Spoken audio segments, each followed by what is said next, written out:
Marami pong salamat, Madam Chair. Nabanggit niyo po kanina si Basha. So naalala ko yung pelikula ni Popoy at ni Basha, yung One More Chance. At ngayon na po, pagpasok natin dito sa hall, nakita ko po yung matatapang nating mga citizens na nag-file nung unang impeachment complaint noong 19th Congress. May I request them to please rise? Sila po yung representation ng One More Chance. Kasi po naudlot yung impeachment complaint na yon at ito yung One More Chance nila para mapanagot ang Vice Presidente ng abuso sa kapangyarihan at nagnakaw sa kaban ng bayan. Salamat po. Nais ko pong bigyan diin, Madam Chair, yung desperadong attempt ni VP Sara at ng kanyang asawa para intimidate tayo dito sa Committee on Justice at ang mga miyembro nito. Tulad po na nabanggit ninyo nito nakaraang Lunes, nagpunta po sila sa City Prosecutor's Office, ang mga abogado ni Attorney Manasseh Carpio para po ireklamo at magsampa ng kaso sa mga miyembro ng Committee on Justice. Kaya lang po, parang may favoritism si Attorney Manasseh Carpio dahil iilan lang po tayo na mga binanggit niya sa kanyang kaso at hayaan niyo pong bigyan ko ng shout-out ang mga classmate ko sa kasong ito. COJ Chairperson, Representative Jervil Luistro, Representative Leila de Lima, at Representative Chel Jokno. Ang masasabi lang po natin dyan, manalimin po sila para makita nila kung sino talaga ang totoong nagkasala sa batas, lumabag sa batas, at nagkasala sa sambayan ng Pilipino. Hindi porket na-discover ng komite ang 630 covered transactions na nagkakahalaga ng 6.77 billion in total, ay nilibag agad ang kanilang karapatan. Hindi rin dahil may 33 suspicious transactions sila na posibleng kaugnay na unlawful activities gaya ng money laundering at droga, ay dapat bigyan sila agad ng proteksyon ng korte. At lalong hindi dahil humigit kumulang 2.87 billion ang maaring sila po ay tumanggap na ayon sa ating pong Bank Secrecy Law ay maaari pa rin nariyaan dahil nga po ang nakita lamang natin ay yung inflow at outflow at nung ating pong sinubtract 2.87 billion ang natira. Hindi po ibig sabihin dahil nalaman natin ito at kung binasa nila na buo ang Bank Secrecy Law ay nag-violate na tayo ng batas. Linawin po natin, hindi si VP Sara Duterte at ang kanyang husband of the year, Mans Carpio, ang biktima dito. For the reference of everyone, napakalaking halaga po ng 2.87 billion pesos. Aabutin po ng ang isang minimum wage earner sa Metro Manila ng 11,300 years para kitain ang 2.87 billion pesos. 11,000 years pong pagtatrabahuhan ng isang manggagawang Pilipino. Ang bilyong-bilyong pisong labas-masok sa mga accounts nila. At ilan po dito ay tumutugma pa sa mga deposito ng kanilang family friend na si Sammy Uy. Kung sino pa talaga ang may bilyones, sila pa talaga ang pumunta sa piskal para magsabing sila ay victim. On a related note, same day last week, lumabas ang ICC decision tukol sa jurisdiction sa kaso ni former President Rodrigo Duterte. Kasabay ito ng pagputok ng sworn testimony ni former Senator Trillanes at ng reports ng AMLC. Nagkumpirma pa sa mga questionabling bank transactions ng mag-amang Duterte. Kung sino pa talaga ang pasimuno ng drug war, sila pa talaga ang may bilyong-bilyong drug money.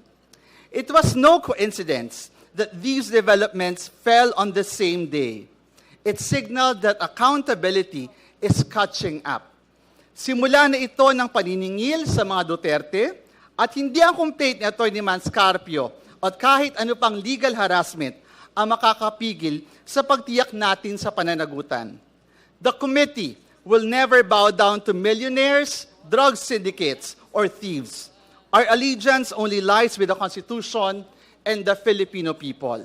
Again, we will not bow down to billionaires, drug syndicates, or thieves. Gagawin natin ang ating trabaho at pananagutin ang nang abuso sa kapangyarihan at nagnakaw sa kaban ng bayan. Maraming salamat, Madam Chair. All the manifestations of the Honorable Sendanya is noted by this committee. Madam Chair. Now we recognize the Honorable Chel Jokno. Thank you, Madam Chair. Good morning to everyone.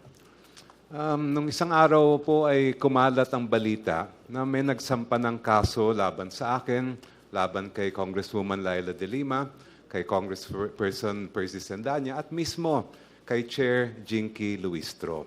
Sabi daw ay nilabag daw namin ang Anti-Money Laundering Act, ang Bank Secrecy Law, at ang Data Privacy Act. Of course, kinikilala po natin na kung sino man ay pwedeng maghain ng kaso, karapatan naman nila yon. Pero kailangan natin bigyang diin ito. Ang ginagawa lang po namin, ang ginagawa ng buong committee, ay ang aming tungkulin sa ilalim ng konstitusyon. Wala po kaming nilabag na batas, puro legal ang ginawa po namin. Kaya po mismo sa konstitusyon nakalagay, and I quote, "No member shall be questioned nor be held liable in any other place for any speech or debate in the Congress or in any committee thereof."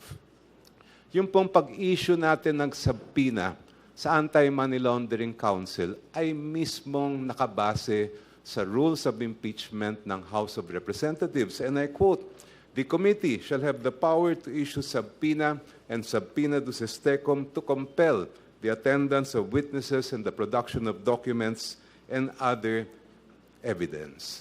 At, Madam Chair, ayon mismo sa ating Korte Suprema, hindi sakop ng Anti-Money Laundering Council ang mga sinasabing prohibition from disclosing information. And if I may add, no member of the committee belongs to the Anti-Money Laundering Council and no bank deposits were disclosed during the hearings here. Sabi mismo ng Supreme Court, the prohibition and confidentiality provisions cannot apply to the AMLC.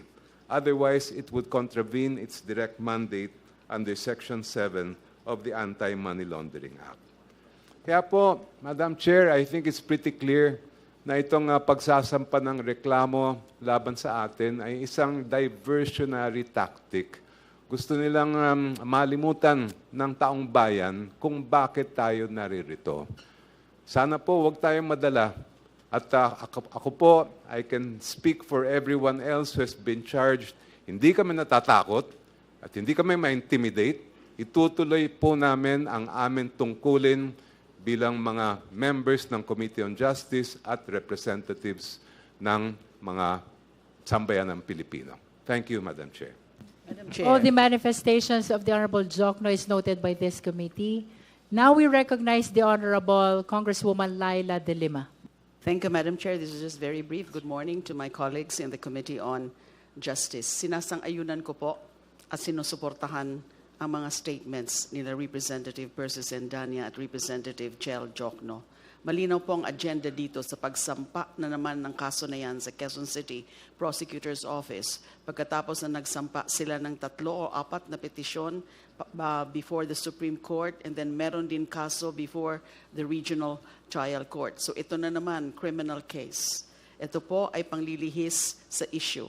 Ang akala nila matitinag tayo, ang akala nila ay hindi na natin itutuloy itong ginagawa natin, which is an imperative constitutional duty. Nakakapagtaka lang kung bakit na single out 4 na pangalan, 4 na mga miyembro kasama yung chair sa kaso na yan. When we all know, yung pagsabina ng mga AMLAC records are a collective decision of this committee. Ang pagkakaalala ko, wala namang nag-object doon sa pagsabina ng AMLAC records. And then, ito nga po, ay hindi natin alam, ano na naman yan. And tutuloy ho natin itong trabaho natin at hindi tayo magpapalito, magpapaderail sa mga ginagawa na mga para sa akin ay isa na namang legal harassment sa pagganap ng ating mandato bilang committee in an impeachment proceedings. Maraming salamat po. Madam Chair. All the manifestation of the Honorable De Lima are noted. Are you a respondent or also? No, Madam Chair.